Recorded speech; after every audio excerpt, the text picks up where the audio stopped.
भाई? क्या आपको मिला पाप से मुक्ति? क्या आपका उद्धार हुआ है कि नहीं? क्या आपका क्षमा हुआ कि नहीं? पाप से मुक्ति पाए है कि नहीं? चेक करो मेरे भाई, चेक करो। जब हम चेक करोगे तो आपको पता चलेगा आपको मुक्ति नहीं मिला है, आपका उद्धार नहीं हुआ है। नहीं चाहते हुए भी इंसान पाप करता है, नहीं चाहते हुए भी इंसान झूठ बोलता है, नहीं चाहते हुए भी इंसान नशा करता है, नहीं चाहते हुए भी गंदा सोच विचार उसके अंदर में आता है मेरे भाई। तो इसलिए इंसान पाप किया है और परमेश्वर की महिमा से रहित है। पाप की मजदूरी मृत्यु है, परंतु परमेश्वर का वरदान है प्रभु यीशु मसीह में अनंत जीवन है।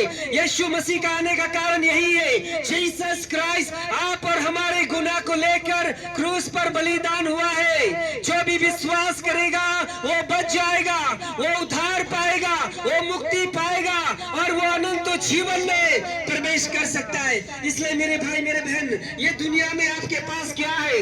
कितना पैसा, गाड़ी, बंगला, रुपया, सोना, चांदी, हीरा, मोती, बीबी, बच्चा, प्रॉपर्टी, बिल्डिंग पे बिल्डिंग, आपका बिजनेस कितना बड़ा है, लेकिन मेरे भाई याद करो सब कुछ आप छोड़ के चले जाओगे, लेकिन जाने से पहले आप क्या लेके जाना पड़ेगा? मुक्ति लेके जाना पड़ेगा, पाप का क्षमा लेके जाना पड़ेगा, यीशु मसीह को, जीसस क्राइस्ट को अपने अंदर में लेके जाना पड़ेगा मेरे भाई।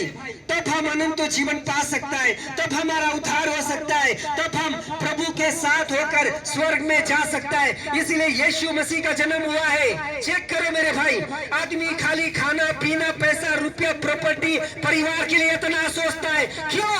सवाल है क्यों? कितना साल तक आप ये दुनिया में रहेगा मेरे भाई?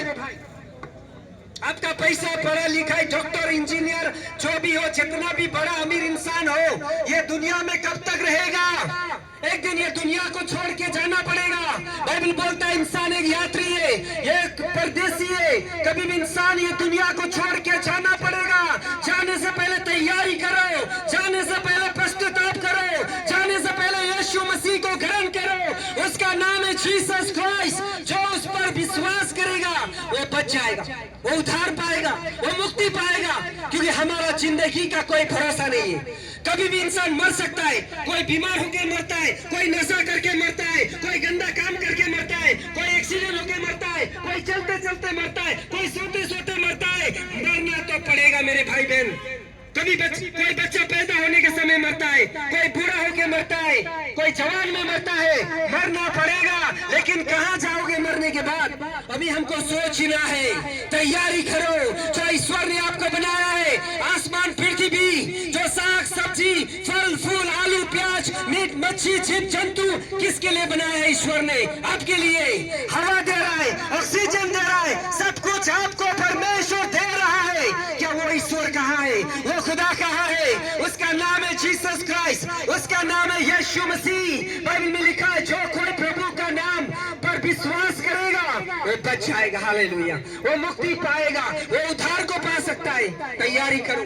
आज हमारे पास टाइम नहीं है, घूमने का टाइम है, पैसा कमाने का टाइम है, बाहर जाने का टाइम है, विदेश जाने का टाइम है, लेकिन ईश्वर को जानने का टाइम है कि नहीं मेरे भाई? मैं सीरियसली बात कर रहा हूँ। इंसान मिट्टी का बर्तन है, कभी भी इंसान मिट्टी में मिल जाएगा, लेकिन हमारे पास टाइम नहीं है। हवा में टाइम पास करने के लिए टाइम फुल टाइम होगा, लेकिन ईश्वर के बारे में जानने के लिए हमारे पास टाइम नहीं है। बोलते हम जानते, क्या जानते? बताइए, मैं आपसे बात कर रहा हूँ सर, मैं आपसे बात कर रहा हूँ। आप क्या जानते हो ईश्वर के बारे में? क्या जानते हैं आप? क्या आपका मर्जी से आप स्वर्ग जा सकते हो भाई?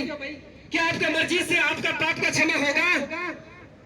परमेश्वर का मर्जी चाहिए, ईश्वर का मर्जी चाहिए। स्वर्ग नरक सबको पता है, लेकिन कैसे जाएंगे स्वर्ग? अपना मर्जी से नहीं होगा, अपने मर्जी से कुछ चलने वाला नहीं है। यहाँ पर मैं आलू बिक्री करूंगा, आइए भैया आलू लो, मेरा मर्जी से नहीं होगा, आपका मर्जी होना पड़ेगा।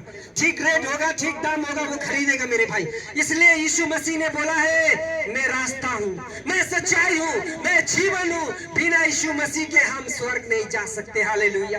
बिना पैसे के आप होटल में नहीं रह सकते, बिना पैसे के खाना नहीं खा सकते, बिना पैसे के आप बाहर विदेश में नहीं जा सकते, बिना ईश्वर के स्वर्ग पर नहीं जा सकते। उसका नाम है जीसस क्राइस्ट। इसलिए बाइबल में लिखा है जिसके पास जीसस क्राइस्ट होगा, जिसके पास यीशु मसीह होगा, उसके पास जीवन होगा। हालेलुया। वो जीवन को ले लो विश्वास करके। मेरे भाई